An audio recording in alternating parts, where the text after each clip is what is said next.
Can you believe it?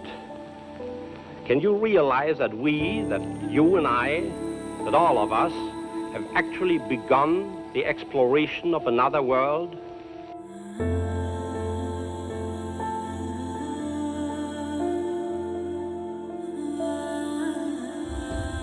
Come with us.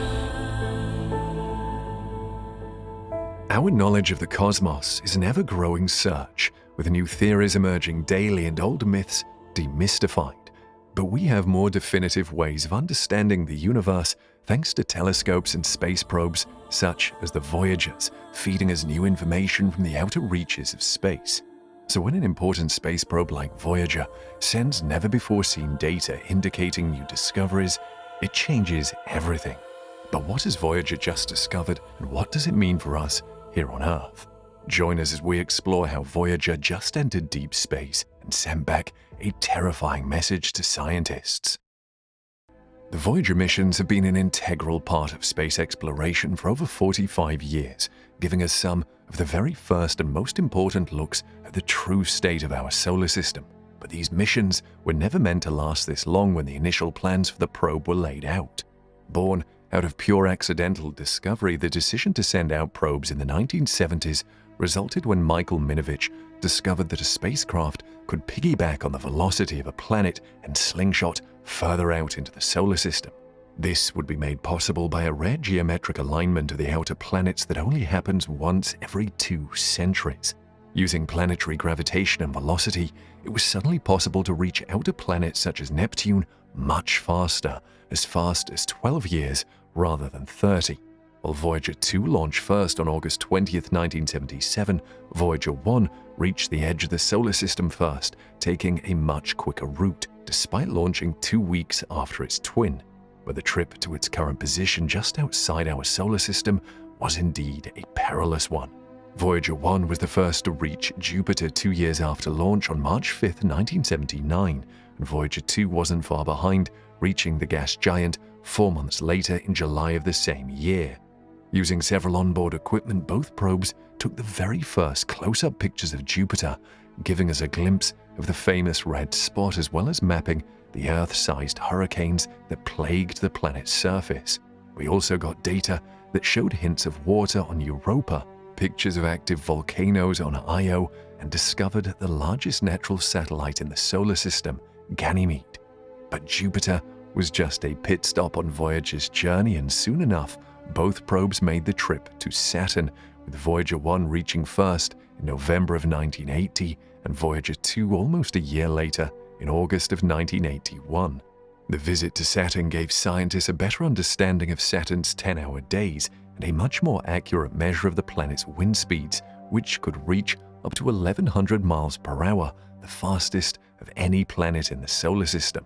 While Voyager 2 did a meager flyby, Voyager 1 gave us a closer look at the nitrogenous atmosphere of the planet-moon Titan, as well as discovered 10 new spectacular moons that orbit the planet.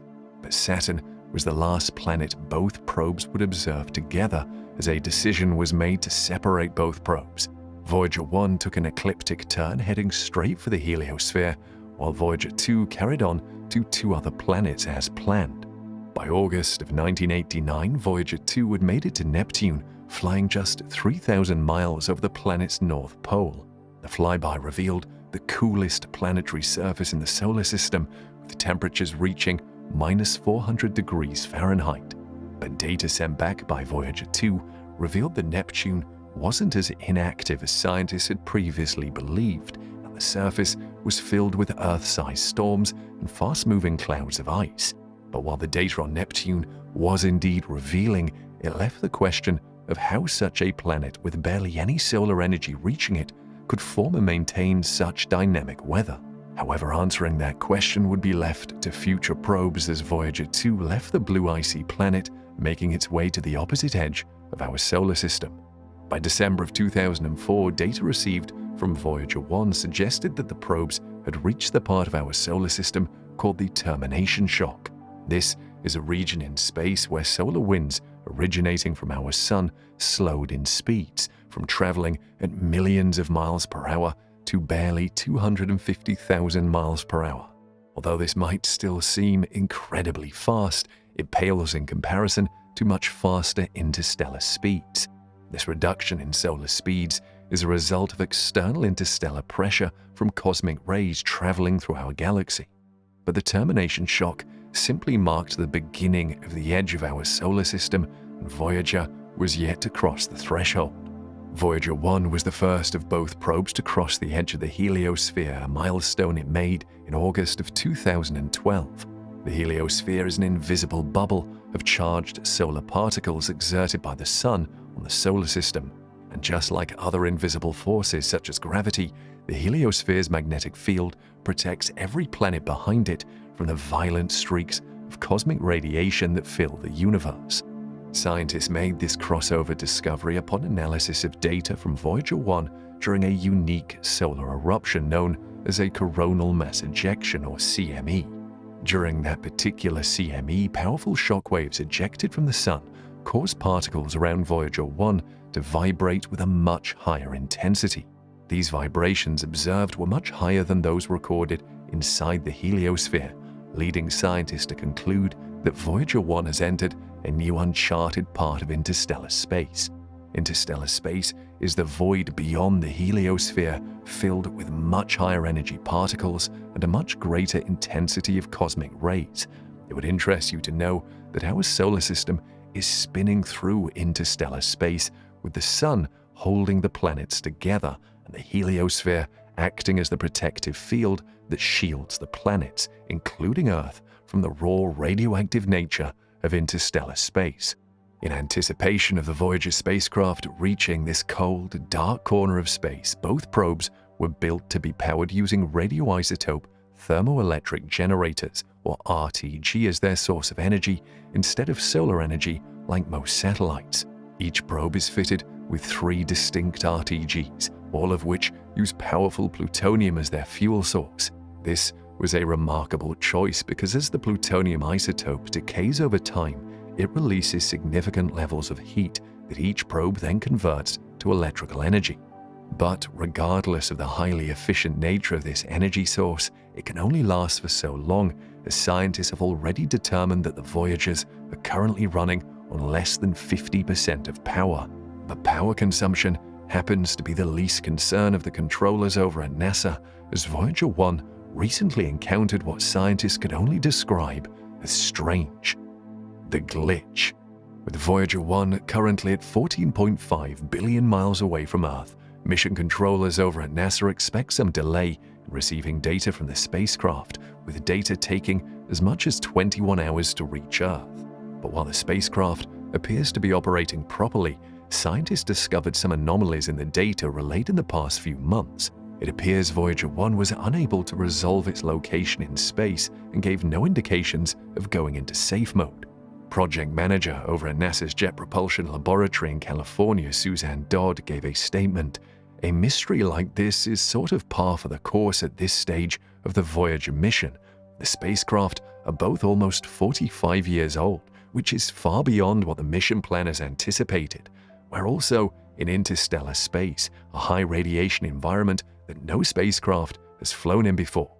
After much needed scrutiny of the data from Voyager 1, it was realized that the glitch was from the spacecraft's Attitude Articulation and Control System, or AACS. This system controls the orientation of Voyager 1 and its antenna. This explained the disorientation of Voyager 1 but not the data glitch. The spacecraft was still sending and receiving data at the expected pace and signal strength, only the data coming through was basically classified as junk telemetry data. While Voyager 1 was giving mission controllers over at NASA a hard time, Voyager 2 was still functional in all its systems, having crossed the heliosphere itself in 2018. But although Voyager 2 was still functional, its power levels were on a steady decline, with mission team members having to turn off non-essential systems and components to save power. The team estimates that at the current rate of power reduction, they can only hope to keep it functional up until 2025. After months of receiving junk data with no apparent way to fix the probe, Voyager 1 began sending back clear telemetry data after one last attempt to fix it. The team over at NASA realized that the spacecraft was sending data through a corrupted onboard computer that had malfunctioned years ago. This computer in turn corrupted the data being sent, resulting in the months of junk telemetry data the team had to contend with.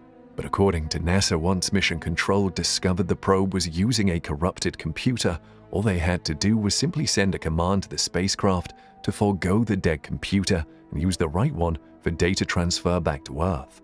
According to NASA, the problem has a low-risk fix, and all it took was a little patience for the 22-hour radio signal to reach Voyager 1 and have the probe execute the command flawlessly. But with the data glitch on Voyager 1 now resolved, there still begs the question, what prompted the spacecraft to switch from its regular computer to a dead computer that has been out of commission for years? A statement from the Mission Control team states, "We're happy to have the telemetry back. We'll do a full memory readout of the AACS and look at everything it's been doing. That will help us try to diagnose the problem that caused the telemetry issue in the first place." Although NASA still hasn't revealed what they believe caused the glitch on Voyager 1, other scientists have speculated that the spacecraft might have come in contact with some form of radiation that might have caused a system switch. This is propounded by the fact that Voyager 1 has been in interstellar space much longer than Voyager 2 and has probably come in contact with cosmic rays and particles that we haven't been able to study here on Earth due to the protective barrier of the heliosphere. The Voyagers might not be fully prepared for the unknown, volatile and raw nature of interstellar space, and we may very well experience more data glitches as more data rolls in. What do you think caused the glitch on Voyager 1, and do you think Voyager 2 might encounter a similar case? Let us know in the comments below. We'll see you in the next video.